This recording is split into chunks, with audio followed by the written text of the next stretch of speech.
Alhamdulillahi wassalatu wassalamu ala rasulillah wa ala alihi wa sahbihi ajma'in. Albatta Alloh subhanahu va taala bardык адамзатын өзүнө ибадат кылуулары үчүн жараткан. Алла таала Куранда айтат: "Ва ма халактул джинна вал инса илля лиябудун." Мен жиндер менен адамдарды, инсандарды өзүмө ибадат кылуулары үчүн жараттым дейт. Демек бул жашоодогу адам баласынын эң чоң вазифасы, милдети, парзы бул Аллах субхана таалага түз сыйынып, бул жашоодо ибадат менен өткөрүүсү. Мына ушул чоң максатка, чоң вазифага жетиш үчүн, ушул вазифаны так аткарыш үчүн Аллах субхана таала буйругандай, пайгамбар саллаллаху алейхи вассалам көрсөткөндөй аткарыш үчүн сөзсүз түрдө илим алыш керек. Мына ушунун себебинен биз ушул шарият илиминин кадыр баркын, даражасын, шарапатын кандай экенин билип турабыз. Анткени кайсы илим аркылуу ушул билинген нерсе канчалык шарапаттуу болсо, ошол нерсени билдирген, үйрөткөн, ошол нерсеге жеткирген илимдин дагы шарапаты, даражасы ошончо чоң болот. Демек шарият илиминин шарапаты ошончолук чоң. Анткени шарият илими бизди ушу жанагы биздин адамзаттын вазифасы болгон ибадатка жеткирет, динибизди үйрөтөт, Аллах субхана таалага жакындатат. Деги эле ошо динибизди так карманып, Аллах субхана таалага түз сыйынганы, пайгамбар саллаллаху алейхи вассаламдын динин туура так ээрчегенди үйрөтөт. Ошол себептен ар бир мусулман үчүн, ар бир мусулман эркек, аял дебейли, ким балагатка жеткен болсо, бул шарият илимин үйрөнүп, ошону талап кылуу бул милдет болуп саналат. Анткени бул илим жогоруда айткандай биздин динибизге жеткирет. Пайгамбар саллаллаху алейхи вассалам айтат, бул Муслим хадис жыйнагында келген хадисте, кимде ким илим талап кылып жолго чыккан болсо, Аллах субхана таала ошол жол аркылуу ошол адамдын жолун бейишке жеңил кылат. Мындайча айтканда, ошол жол аркылуу Алла тааланын бара турган бейишке жолун жеңил кылып коет. Бул дагы мына чоң артыкчылык. Аллах субхана таала Куранда айтат: "Иннама яхшаллаха мин ибадихил улама." Акыйкатта Аллах субхана тааладан чыныгы корко тургандары булар илимдүүлөр, аалымдар деп атат. Демек бул дагы илимдин даражасын да билдирип турат. Анткени илим аркылуу Алла таалага сыйынып, илим аркылуу Алла таалага жакындаган адамдын айырмасы жөнөкөй илим албаган же болбосо надандык менен Кудай таалага сыйынган адамдан даражасы өтө чоң, өтө айырмалуу. Анткени илимдүү киши илим менен сыйынат. Туура эмести аныктап, жалган эмести айырмалап туруп, анан Аллах субхана таала сыйынат. Бул мындай карапайым адамда мындай сыпат жок. Ошол себептен Аллах субхана жанагындай илимдүүлөрдү сыпаттап мактап кетти. Балким Аллах субхана таала Куранда пайгамбар саллаллаху алейхи вассаламды бул нерсеге буйруп атат. Ал нерсе эмне? Бул илимден көбүрөөк талап кылуу.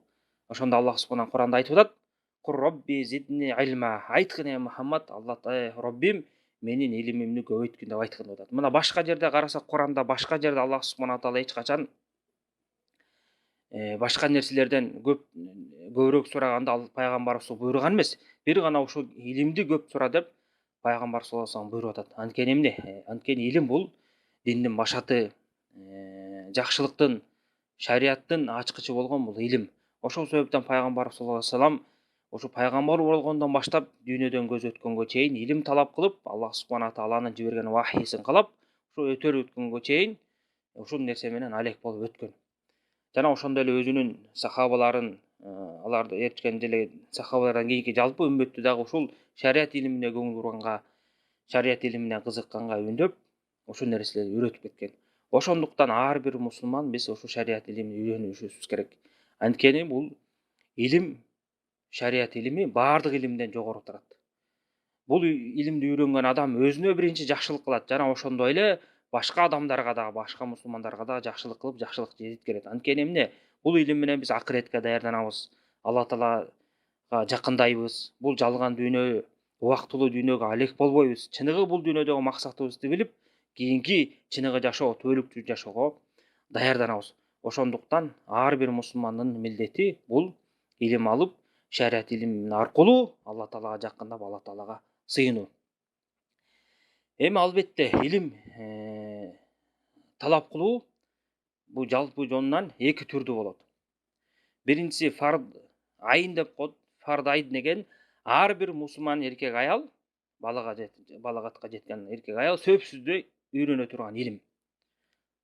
Бул ошо өзүнүн жашоосунда жолуга турган ошо Аллах субхана тааланын баардык буйруктары, парыздарын, мисалы жана исламдын 5 түркүгүн, имандын 6 түркүгүн ушулардын баарын үйрөнүп, жана ошондой эле жашоодогу адал арам, Алла Таала кайсы нерселерди арам кылды, кайсы нерселерди адал кылды, ушунун баарын айырмалап биле турган деңгээлде ар бир мусулман үйрөнүшү шарт, милдеттүү түрдө үйрөнүш керек.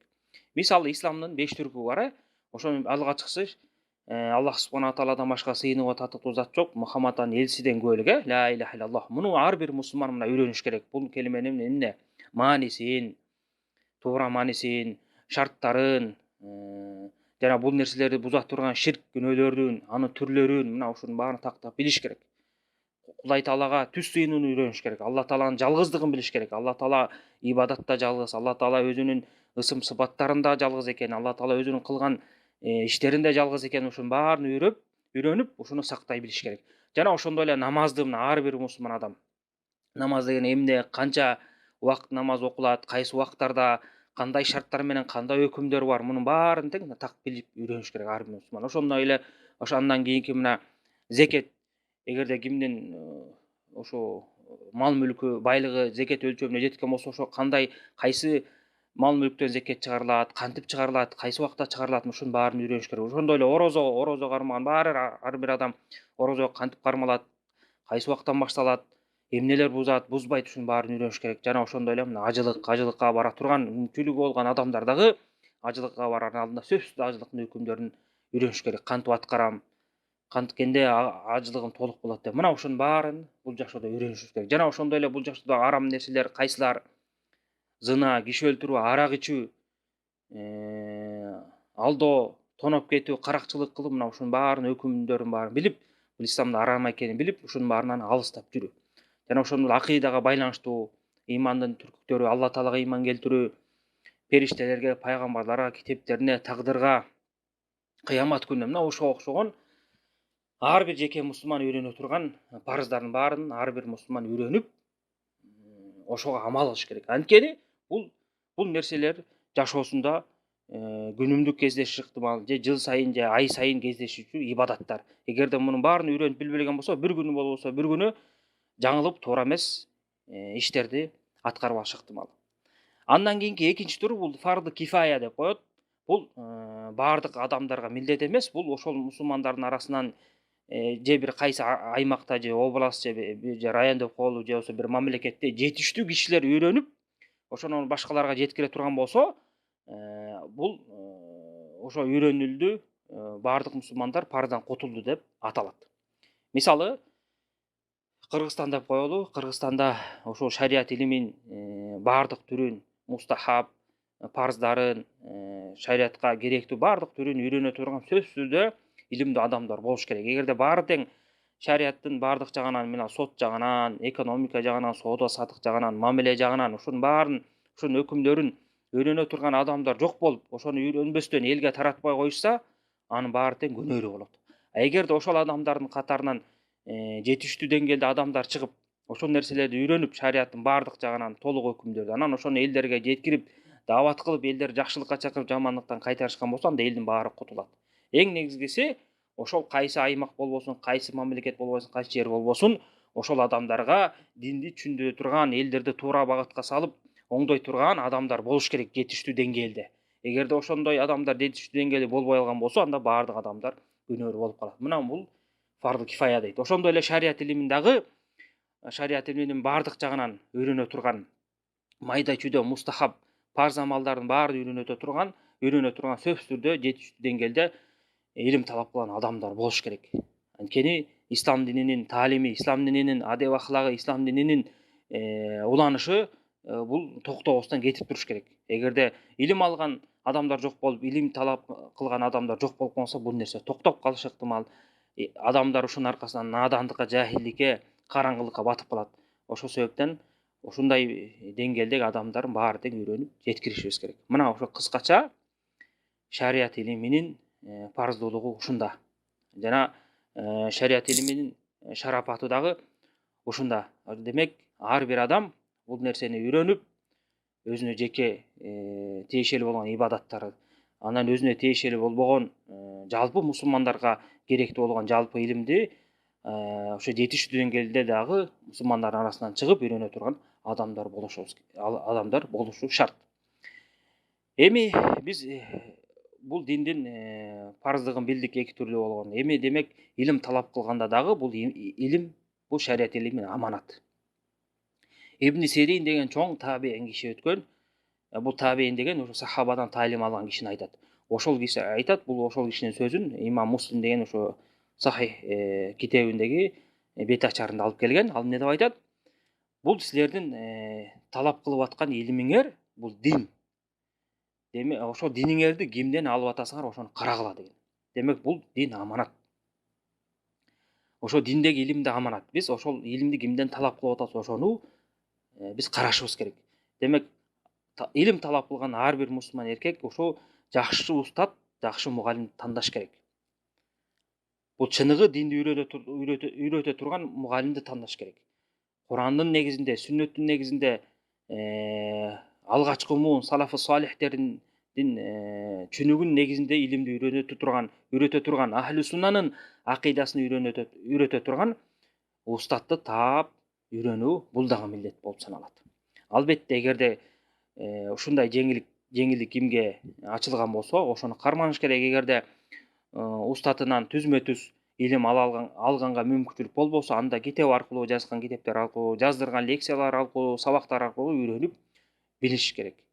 Антпесе, бул акыркы заманда, ушундай ызычуу фитне заманында илимдүү эмес адамдар өзлөрүнүн илимди көрсөтүп, динди бурмалагандар өтө көбөйүп кетти. Азыр карасаңыздар, динди байлыкка, дүйнөгө, өзүнүн кадыр баркына, өзүнүн кызыкчылыктарына аралаштырып, ошол аркылуу элдерди өзүнө топтоо аябай азыр, мындайча айтканда, модага айланып калды. Кээ бир адамдар динди үйрөтүп атам, даават кылып атам деп, дин илимин бул концерттерге, интермедиа, мыскыл тамаша, мына ушундай нерселерге аралаштырып, элдерди ушу менен чакырып жатышат. Кээ бирөөсү жанагындай концерт менен, же болбосо анекдот, күлкүлүү окуялар менен күлдүрүп, элди күлдүрүп, динди үйрөтпөстөн эле сабагын баары күлкүгө айланып калган. Ошол жерде адепсиз сөздөрдү дагы, шариятка туура келген, туура эмес келген сөздөрдүн баарын колдонуп, элдерди эң негизгиси көңүлүн буруп, күлкү менен, каткыруу менен элдерди динге тартып калышты.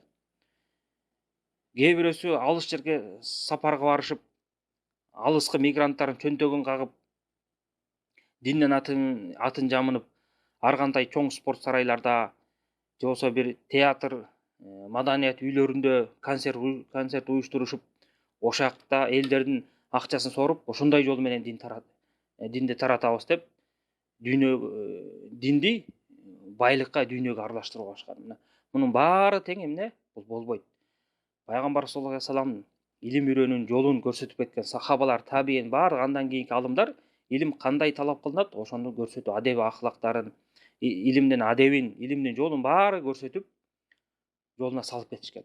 Мына биз ошондой жол менен талап кылышыбыз керек. Эч качан илим алуу бул күлкү менен, анекдот менен, окуя менен, концерт менен, тамаша менен, каткырык менен болбойт бул нерселер. Албетте өзүнүн чеги бар. Пайгамбар саллаллаху алейхи вассалам албетте күлгөн, ошо өзүнүн ордунда учуру келген убакытта, бирокто жалаң эле сабагынын баарын, таалиминин баарын ыр күлкү, окуяга, анекдотторго айландырып алган эмес. Мына ушунун баарынан биз азыркы убакта сактанышыбыз керек. Анан алып аткан илимибизди такташыбыз керек. Ошол илим каяктан келип атат? Бизге үйрөтүп аткан адам Куран сүннөттөн айтып атабы? Же өзүнүн оюнан чыгарып, же Куран сүннөттү өзү каалагандай бурмалап чечмелеп атабы? Ушунун баарын тактап, биз илим талап кылышыбыз керек. Мына ошондо гана биз чыныгы Пайгамбар саллаллаху алейхи вассалам калтырып кеткен, ахли сунна алымдары үйрөтүп кеткен чыныгы илимге жетебиз. Анткени бул алымдар, чыныгы алымдар пайгамбарлардын мураскерлери. пайгамбарлар эч качан динар дирхам таштаган эмес байлыкты. Алар чыныгы илимди ташташкан. Биз ошо чыныгы илимди жетиш үчүн туура илим алышыбыз керек, туура илимди талап кылып ага жетиш үчүн туура устатты, туура мугалимди тандашыбыз керек. Мына ошону менен гана биз туура динди үйрөнүп, туура жолго түшө алабыз. Валлаху а'лам.